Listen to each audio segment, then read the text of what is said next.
Salut à toi et bienvenue sur Maths Simplified, la chaîne qui rend les mathématiques accessibles à tout le monde, même si t'as déjà juré que tu n'y comprendras jamais rien. Moi, c'est Maths Simplified. Et ici, on prend les maths à la cool. Pas de pression, pas de jugement, juste des explications claires, des exemples simples et parfois même un peu d'humour. Oui, même avec le triangle. Aujourd'hui, on va parler d'un grand classique des cours géométriques, le théorème de Pythagore. Tu l'as peut-être déjà vu en cours, on t'a sûrement déjà dit « Apprends cette formule, a au carré plus b au carré est égal à c au carré ». Et c'est tout. Mais ici, on va aller plus loin que ça. On va voir ce que ça signifie vraiment, pourquoi ça fonctionne et surtout, comment est-ce qu'on s'en sert concrètement. Que ce soit dans un exercice, un contrôle ou même dans la vraie vie. Pas de panique, je vais tout expliquer simplement avec des schémas, des exemples concrets et des astuces pour ne plus jamais te mélanger les pinceaux entre les côtés.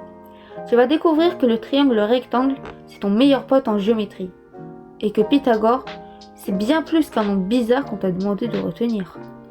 Le mais ici, c'est pas de réciter une formule bêtement, c'est de comprendre ce que tu fais. Parce que quand tu comprends, tu retiens mieux et tu peux les utiliser sans hésiter, même en pleine évaluation. Alors installe-toi bien, prends un crayon, une feuille ou juste ta curiosité et on démarre ensemble ce voyage dans le monde des triangles rectangles. Énoncé de l'exercice. PLI est un triangle tel que PL est égal à 5 cm, PI est égal à 6 cm et LI est égal à 8 cm. Avant de faire la correction, je dois vous dire ça. Comment démontrer que dans un triangle rectangle, le carré du côté opposé à l'angle droit est égal à la somme des carrés des deux autres côtés? On peut le faire avec une méthode très visuelle, sans chiffres, juste en observant les formules. Imaginez que vous êtes un triangle rectangle. Tu prends ce triangle et tu en fais 4 copies identiques. Avec ces 4 triangles, vous construisez un grand carré. Tu les places dans les pièces de ce grand carré, de façon à ce que leurs côtés les plus longs, les hypoténuses, forment un petit carré au centre. Ce carré du milieu repose sur l'hypoténuse de chaque triangle. Les 4 triangles identiques forment le reste du grand carré.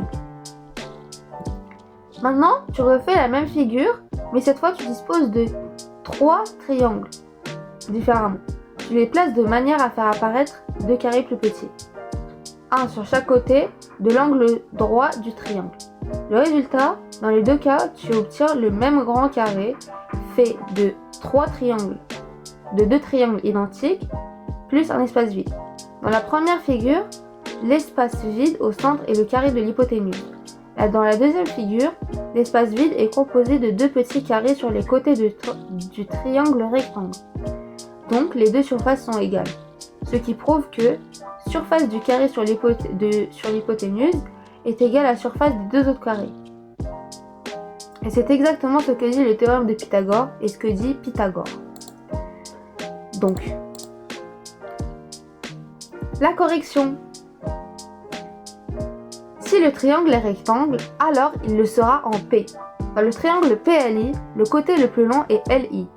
PL au carré plus PI au carré est égal à 5 au carré plus 6 au carré. On se souvient que PL est égal à 5 et que PI est égal à 6.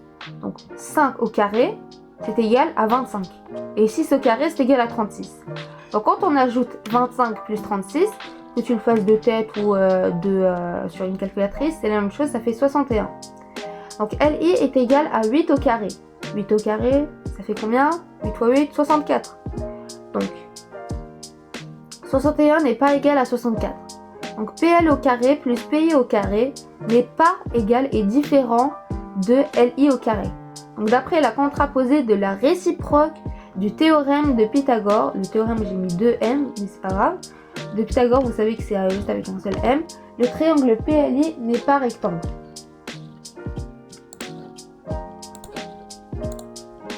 Et voilà, tu sais maintenant d'où vient vraiment le théorème de Pythagore sans avoir eu besoin d'apprendre ni par cœur, ni de te nettoyer dans des chiffres. Si cette vidéo t'a aidé à mieux comprendre, pense à mettre un petit pouce bleu, un like, ça aide énormément à faire connaître la chaîne. Et si tu veux d'autres vidéos comme celle-ci avec des explications simples, visuelles et efficaces, Abonne-toi à Maths Simplified. Active la cloche pour ne rien rater, puisque c'est très important de comprendre les maths. Tu peux aussi me dire en commentaire quel théorème ou quelle notion tu souhaites que je t'explique pour la prochaine vidéo. Merci d'avoir regardé jusqu'au bout et à très vite dans un nouveau chapitre.